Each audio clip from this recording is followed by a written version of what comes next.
그 얘기는 즉슨 반도체는 앞으로 별 비전이 없다는 거죠. 그래서 빨리 파셔야 된다.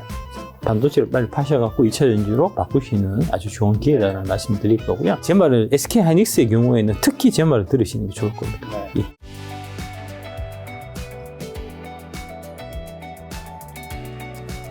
그래서 이제 마무리하는 좀 느낌으로 특히 이제 최근에 이제 반도체 얘기도 좀 많이 나오고 하니까 사실은 제가 반도체 전문가입니다. 2차 전지는 사실 최근에 배운 거고요.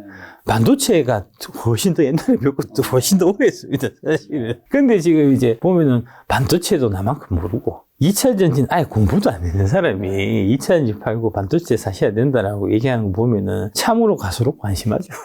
예, 그래서 이제 왜 8대 종목에 장기 투자해야 되는가를 이제 반도체를 좀 근거로 해서 말씀드리겠습니다. 삼성전자가 1998년에 624원이었어요. 이게 이제 96,800원까지 21년까지 갔으니까 96,800원 기준에서 보면은 150배가 오른 거고요. 그 다음에 이제 최근 가격 기준에서 보면은 대략 한 100배 정도 상승한 거거든요. 그러니까 이제 흔히들 많은 하는 얘기가 10배로 주식을 어떻게 더 사냐 이런 얘기 하잖아요. 괜찮습니다. 150배 오르니까. 100배, 1000배도 오르니까 괜찮습니다. 그러니까 그 부분은 10배 올랐으니까 10배 오른 주식은 난 안 사. 이런 거는 진짜 초딩스러운 마인드예요. 그렇게 접근하시면 절대 안 된다는 거고요. 다음 보시면 150배 오른 이유를 사실 알아야 돼요. 단순하게 150배 올랐으니까 이게 앞으로도 계속 오르겠거니 하고 지금 삼성전자에 들어와서 물린 분들이 태반이거든요. 그러니까 원리를 이해하고 접근해야 되는데 그냥 단순하게 외운단 말입니다. 단순하게 원리 이해도 없이 외우니까 망하죠. 원리를 이해하셔야 된다고요. 그러니까 원리를 좀 그 안에 오르는 이제 그 세부적인 이유에 대해서 좀 말씀을 드리면 1998년부터 2008년까지 624원에서 14,819원까지 24배가 오를 때 이때에 상승한 요인은 뭐냐 하면은 일본하고 대만 회사와의 경쟁에서 승리한 겁니다. 우리가 이제 치킨 게임이라고 하는 그게 여기에서 있었던 거예요. 그러니까 이제 삼성전자 같은 경우는 이제 불황일 때 왕창 투자해갖고 그 불황일 때 왕창 투자해 놓은 거를 기반으로 해서 호황일 때 돈을 떼돈을 벌어요. 그 다음에 불황이 다시 오면은 이제 그동안 벌어놨던 거를 까먹어가면서 그거를 벌어놨던 돈을 갖고 다시 대량 투자를 하면서 다시 호황이 왔을 때 더 격차를 벌리고 반면에 이제 일본이나 대만 회사들 같은 경우에 불황일 때 투자를 못했기 때문에 호황이 왔을 때 돈을 많이 못 벌어갖고 불황이 오면은 설비 투자할 돈이 마르는 거예요. 그래서 하나씩 자빠지고 하면서 시장 파일을 계속해서 이제 늘려왔던 이제 그런 걸로 보시면 될 거고요. 그 다음에 이제 2008년부터 2013년까지는 무슨 일이 있었냐면 이때 모바일 혁명이 시작됐습니다. 이때는 사실 반도체 보다는 휴대폰 때문에 올랐어요. 이제 8,059원 하다가 31,679원에서 한 4배 정도 올랐는데 이때는 갤럭시가 진짜 폰이 좋았습니다. 아이폰하고 쌍벽을 이루는 폰이었습니다. 지금은 이제 갤럭시가 중고등학생들 같은 경우는 이제 몰래 숨어서 전화하는 폰이지만 부끄러워갖고 아이폰이 워낙 뭐 사랑받으니까. 이것도 좀 일종의 패션 같은 그런 건데 한번 밀리면 한두 끝도 없어요. 이거는 브랜드 이미지는 진짜 관리 잘해야 되거든요. 갤럭시는 끝났다고 봅니다. 그런 상황이 됐고 어쨌든 간에 그때는 스마트폰이 되게 잘 팔려갖고 이제 노키아가 자빠지고 그 이전에는 이제 노키아가 넘버원이고 삼성전자가 이제 두 번째였는데 이 스마트폰으로 넘어가면서 노키아 제끼고 삼성전자가 올라가면서 이때 이제 주가가 많이 올랐던 거고요. 그 이후에 조금 잠잠해 있다가 2015년부터 21년까지에 2만원에서 96,800원까지 이제 한 5배 가까이 올랐을 때 이때는 뭐였냐면은 모바일 혁명이 성숙되면서 모바일을 이용한 이제 각종 앱 같은 거 이런 이제 사업을 하는 회사들이 많이 생기면서 걔들이 이제 클라우드용 서버 클라우드 서비스에 막 가입했었거든요. 이때가 이제 뭐 아마존 애저라든지 뭐 아마존이라든지 이제 마이크로소프트 이런 쪽에서 이제 클라우드 사업을 대대적으로 하면서 그거를 기반으로 해서 많이 성장했었고 거기다가 그 이제 클라우드가 성장하니까 거기 들어가는 서버용 반도체 그 수요가 폭발적으로 증가를 했고요. 지금도 이제 보면은 제가 처음에 맡았을 때는 이제 반도체는 노트북이나 컴퓨터에 들어가는 거였고요. 나중에 중간에 반도체는 휴대폰에 들어가는 거였다가 지금은 클라우드형 서버에 들어가는 이제 그런 형태로 지금 점차적으로 이게 바뀌어온 거거든요. 그래서 이제 지금 현 상황에서 보면은 그래서 이제 이 서버 수요라든지 이런 부분들이 추가적으로 매출처가 수요가 발생해서 그래야지 이제 반도체 산업이 지속 잘 되고 지금 엄청나게 쌓여있는 이제 재고도 소진이 되고 할 텐데 그러려고 하면 2021년도에 얘기됐었던 이제 반도체 빅사이클 혹은 슈퍼사이클 때 얘기됐었던 자율주행, AI, 메타버스, 챗 GPT 이런 것들이 결국 이제 얼마나 수요 산업이 그렇죠. 되느냐 하는 부분이 사실은 관건이거든요. 네. 근데 제가 봐서는 이게 될 가능성이 없다는 거죠. 아, 왜요? 시대 이렇게 가고 있지 않나요? 아니요. 그렇게 안 가고 있습니다. 어. 예, 그게 문제입니다. 그게 반도체 산업의 결정적인 문제입니다. 일단 메타버스부터 말씀드리면 네. 메타버스 망했는 거는 뭐 다시 얘기할 필요가 없겠죠. 최근에 기사 이제 메타버스 뭐 이런 애들 페이스북이 메타로 사명 바꿔갖고 완전 작살 났잖아요. 다 철수한다는 거거든요. 메타버스는 해보니까. 메타라는 게 좀 안 될 이유가 뭐냐 하면은 단순하게 생각해 보시면 메타버스 이런 얘기가 나오게 된 사실 결정적인 계기가 아바타입니다. 이 아바타 영화가 나와서 이제 3D 해갖고 뭐 일종 센세이션을 이제 불러일으켰고 그때 극장이 한때는 3D로 다 바뀌었어요. 4D 나오고 뭐 물 예, 나오고 물 뭐 나오고, 예. 자석 흔들리고 뭐 안개 나오고 뭐 3D 처음엔 너무 신기하고 야 이제 앞으로 극장은 3D가 대세계가 되겠구나 했는데 지금 3D가 다 사라졌어요. 네, 어지럽더라고요. 어지럽고 더 오히려 예, 집중 예, 못하겠고. 지금 이제 최근에 아바타 2가 작년에 개봉이 됐는데 네. 관객들은 많이 들었지만 이 화제성이라든지 파급 효과라든지 이런 걸 보면은 완전 실패작입니다. 아바타 1이 그때 이제 극장에서 걸려갖고 일으켰던 센세이션은 전혀 없어요. 원이 워낙 엄청났으니까 다시. 2가 돼서 이제 그게 다시 한번 이제 이 3D나 이런 쪽에 관련해갖고 새로운 이제 그 유행이나 뭐 이런 것들을 사실은 좀 불러일으켜야 그래야지 이게 이제 관련해서 연관돼서 메타버스 산업도 이제 같이 발전하는 이제 그런 형태가 되는데 지금 영화 좀 재밌네 잘 만들었네 하고 사람들이 덤덤하단 말입니다. 그래서 안 된다고요. 메타버스가. 결국은 이제 뭐 눈을 쓰든 뭐 안경을 쓰든 글라스를 쓰든 뭐 머리에 하든 뭐 그게 사실은 중요한 게 아니고 그 장치에 우리 개인들이 얼마만큼의 돈을 지불할 수 있느냐 하는 이제 그런 게 사실은 되게 중요한 부분인데 사람들이 호기심으로 한두 번은 이제 3D로 해갖고 게임도 하고 하면 또 재밌네 해볼만 하네 좋은 경험이긴 하지만 하다가 어느 순간 다시 2D 게임으로 돌아온다. 그게 이제 불과 1, 2년 뭐 이런 얘기가 아니고 그 이제 3D 영화 같은 거를 보면은 사실은 오래된 얘기예요. 1930년대, 40년대에도 사실 그때도 3D 영화가 있었거든요. 만들어갖고 한때 유행을 하다가 좀 다시 또 흐지부지 되고 이런 형태로. 그래서 이제 메타버스는 애초부터 저는 안 된다고 생각했었고 그 다음에 이제 자율주행 같은 경우도 현대차가 이제 자율주행 그 관련해서 이제 옵셔널이라는 이제 미국의 자회사가 있습니다. 이제 벤처 투자한 그 회사가 작년에 수천억의 적자를 기록했습니다. 그래서 그거를 지금 구조조정을 한다고 합니다. 그 다음에 이제, 포드하고 이제 폭스바겐인가 같이 공동으로 만든 이제 그 자율주행 회사, 그 아르고라는 회사가 있는데 그 회사가 작년에 폐업했습니다. GM이 작년에 이제부터 샌프란시스코에서 무인 로보택시 사업을 지금 진행하고 있는데 잘 안 되고 있어요. 무인 택시 다니다가 중간에 길가에 주르르 서갖고 교통 운행을 방해하고 엉뚱한 짓을 막 하고 있어요. 그때 이제 제가 그 인공지능 그 바둑의 맹점에 대해서 말씀드리면서 얘들이 좀 이상하다. 찾아보면 이상한 점이 자꾸 나온다. 말씀드렸었잖아요. 이게 이제 바둑에 비해 갖고 이 자율주행은 훨씬 해결해야 될 문제가 많은 더 복잡한 과제여 갖고 멍청한 짓이 바둑에서 하는 멍청한 짓에 비견할 수 없을 만큼 더 멍청한 짓을 많이 할 수밖에 없는 그런 사실 이제 게 자율주행이거든요. 그래서 이제 샌프란시스코에서 GM이 추구하고 있는 그 로보택시 사업 또 이제 여러 가지 문제점들을 많이 이제 노출을 하면서 지금 좀 한계를 뚜렷하게 사람들이 많이 느끼고 있는 상태거든요. 챗 GPT도 사실 마찬가지예요. AI하고 같이 좀 사실 어떻게 보면 연결되어 있는 건데 챗 GPT의 가장 큰 문제는 얘가 거짓말을 해요. 물어보면은 100% 확실한 걸 얘기해야 되는데 지가 모르면 모른다고 해야 되는데 몰라도 막 아는 것처럼 대충 둘러대서 막 얘기하고 얘가 이러거든요. 챗 GPT에서 제공하는 지식의 신뢰성이 떨어지기 때문에 챗 GPT를 통해서 나오는 이제 이 정보에 대해서 우리가 지불할 수 있는 금액 자체가 이제 줄어드는 거고 그래서 챗 GPT 같은 경우에 이제 그 대답 하나를 내놓기 위해서는 엄청난 반도체 파워가 필요하고 그래서 챗 GPT가 활성화되면은 반도체 관련된 매출이 폭증할 거다. 라는 게 이제 반도체 쪽을 좋게 보시는 분들의 이제 논리였는데, 근데 그건 뒤집어 얘기하면은 이 챗 GPT 사업을 활성화시키기 위해서는 어마어마한 반도체를 사와서 어마어마한 투자를 해서 그게 어마어마한 투자를 한 거에 대해서 소비자들이 지출을 해서 내가 돈이 남아야 투자를 할 거니까. 그렇죠. 근데 아까 말씀드린 이제 그런 챗 GPT한테 한번 물어볼 때 그거를 답변을 내는데 드는 원가가 개당 50센트라는 거거든요. 650원이라는 거거든요. 얘기거든요. 그러니까 챗GPT 이제 써보신 분들은 알겠지만 묻다 보면은 뭐 뻔한 대답을 한다든지 실은 틀린 대답을 한다든지 뭐 이런 케이스도 되게 많은데 그거를 이제 내가 1,000원씩 내고 챗GPT한테 물어볼래라고 얘기를 하면 1,000원씩 내고 물어볼 사람이 과연 몇 명이나 되겠습니까? 그래서 이 사업이 안 된다고요.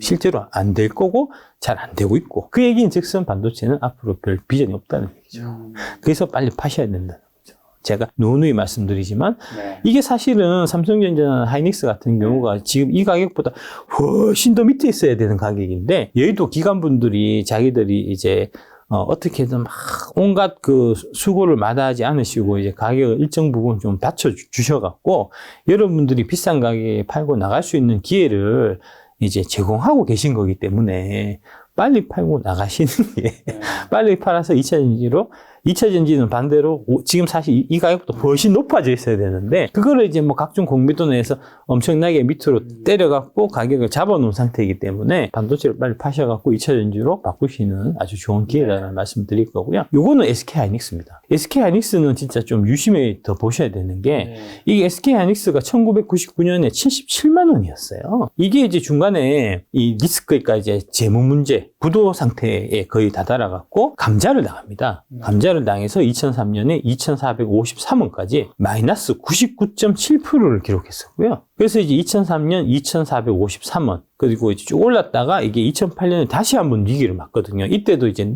넘어간다 만다 하는 이때는 안 넘어갔고 그 이제 넘어갔고 2008년에는 5,770원까지 빠졌었고요. 이게 이제 최고는 15만 500원까지 갔으니까 2,453원 기준에서 보면은 61배 5,770원으로 기준에서 보면 26배가 사실 오른 건데요. 이게 지금 문제는 뭐냐면 최소 2008년하고는 같은 거기에 버금가는 그거보다 더 넘어서는 그런 상황에 지금 SK 하이닉스는 처해 있다는 게 문제입니다. 삼성전자는 1, 4분기 실적이 거의 이제 똔똔 정도인데 SK 하이닉스는 3, 4조 원 적자라죠 아마. 3, 4조 원 적자라는 얘기는 내가 어디 가서 3, 4조 원 돈을 땡빚을 땡겨와야 된다는 얘기거든요. 그래서 요번에 EB가 2조 뭐 해갖고 발행된 거 있었잖아요. 엊그제. 그거가 한 분기에 끝나는 게 아니고 이 재고 문제가 해소되기까지는 계속해서 이루어져야 된다는 겁니다. 올해 내내 4분기 내내 2조 3조라는 돈이 계속해서 돈이 말라갖고 그 돈을 운영 자금으로 어디서 차입을 하든 해야 되는 상황이라는 얘기입니다. 하이닉스는.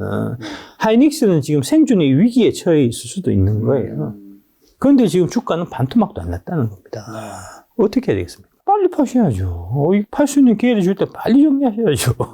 제 말을 SK 하이닉스의 경우에는 특히 제 말을 들으시는 게 좋을 겁니다. 예. 그 다음에 이제 요거 쪽에서 이제 자꾸 이런 좀 프로파간다를 지금 진행하고 있는데 미국이 일본 반도체를 무너뜨렸고 이제 우리의 반도체를 무너뜨리려고 한다. 이제 치포 이런 거 관련해 갖고 이제 이런 얘기를 하는데 이거는 사실 사실관계가 전혀 틀린 얘기예요. 제가 말씀드렸잖아요. 이것 때 삼성전자가 일본은 반도체들을 무너뜨리는 그 시점에 제가 반도체 담당 애널리스트 했다고요. 제가 그 현장을 목격했었다고요.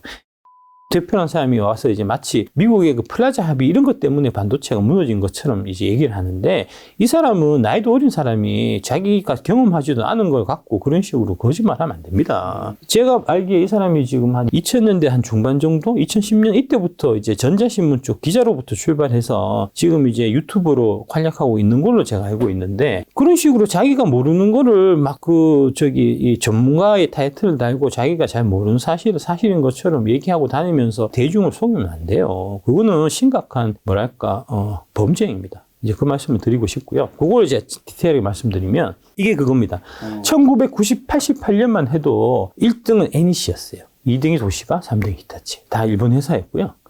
예, 이때 88년도 무렵에 삼성이 이제 여기는 10등 아래도 없잖아요. 이제 6등, 8등, 9등까지 6개가 다. NC라는 회사를 저는 처음 들어요. 제가 82년생이니까. 제가 6살 때. 예. 일본 전기입니다, 저게. 저희 때는 저거 대단한 회사였어요. 그러다가 이제 망했죠. 삼성 때문에 망했죠, 저게.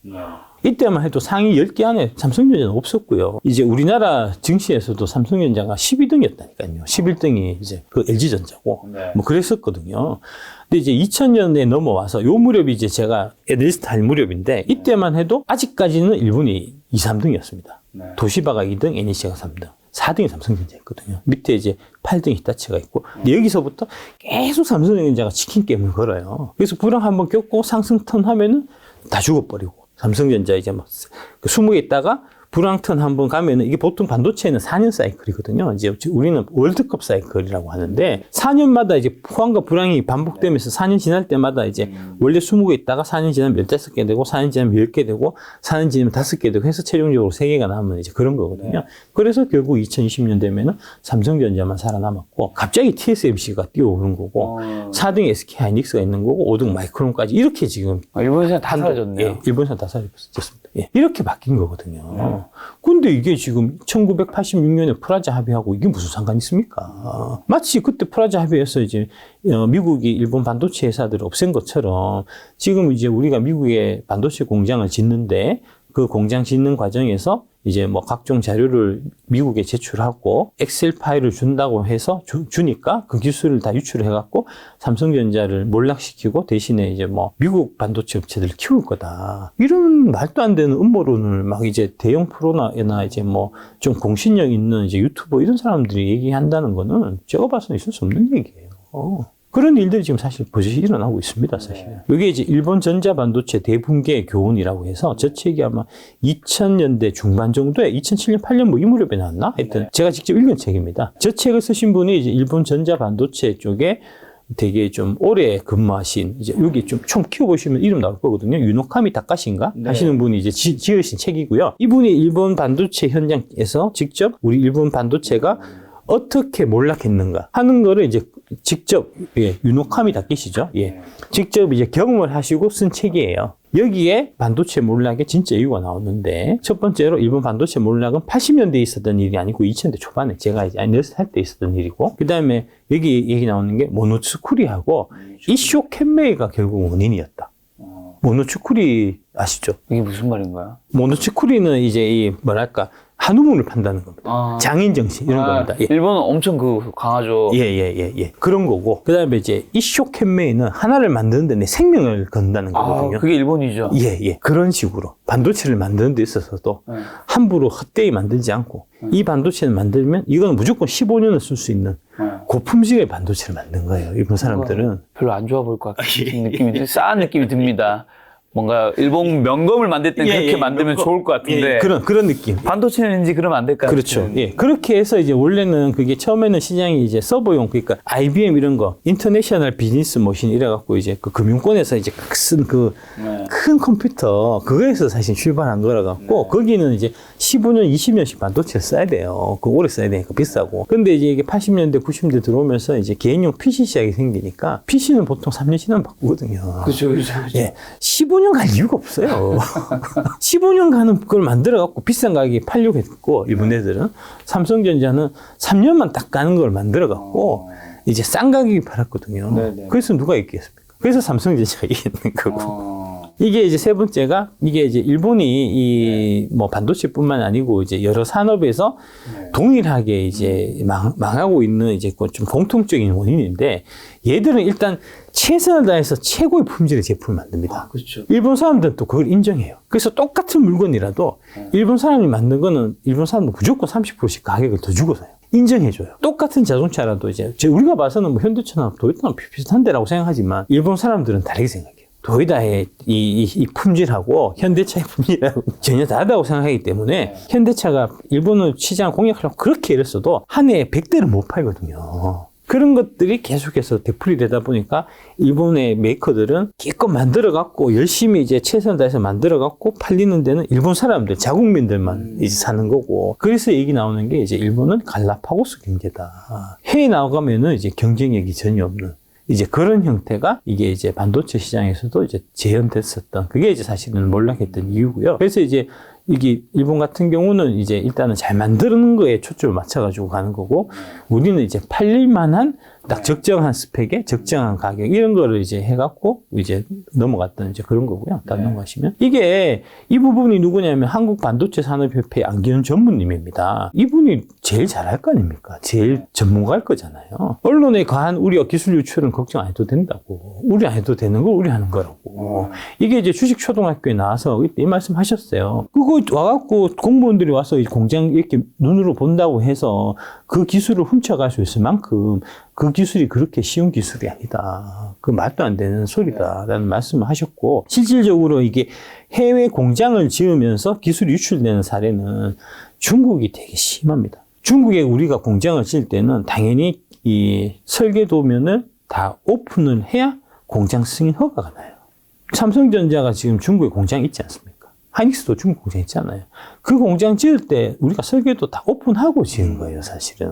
근데 이제 그 중국 그렇게 해갖고 기술이 유출되는 거에 대해서는 다들 이런 방법 얘기 한 번도 안 하다가, 미국은 지금 설계도를 달라는 것도 아니고 단순하게 이제 공무원들이 와서 좀 확인하겠다. 그 확인하는데 이제 그냥 확인하기 좀 어려우니까 엑셀로 좀 자료를 만들어서 달라는 거를 마치 미국 애들이 우리 반도체 삼성전자의 기술을 다 뺏어갈 것 마냥 그렇게 호들갑을 떠는 거는 저는 뭐 다른 이유가 있지 않나. 이제 뭐 그렇게 생각한다는 거고요. 사실은 이제 한국 반도체 부분에 있어서 진짜 위기는 중국의 반도체 굴기였습니다. 이게 2014년 무렵에 중국이 이제 앞으로 우리 중국에서 반도체를 키워갖고 한국을 넘어서자 하는 이제 그런 형태로 많이 진행했었고요. 이때 아까 말씀드린 이제 한국 삼성전자, 하이닉스가 중국에 공장 지으면서 설계도면이 들어가고 그러면서 그 직원들을 5배, 10배 되는 임금으로 막 뺏어오고 하면서 우리 기술을 막 열심히 훔치던 그런 시기였어요. 그래서 이제 조금만 더 가면은 야, 큰일 났다. 이거 우리 한국 반도체가 중국한테 이제 따라잡히겠다 하고 있는 그 무렵에 그 트럼프가 이게 반도체 보복을 시작해갖고 그래서 그나마 우리가 지금 한숨을 돌리고 있는 그런 상황이거든요. 근데 이제 그 반대로 지금 자꾸 얘기를 하니까 좀 문제가 좀 있다는 그런 얘기고요. 다음 가시면.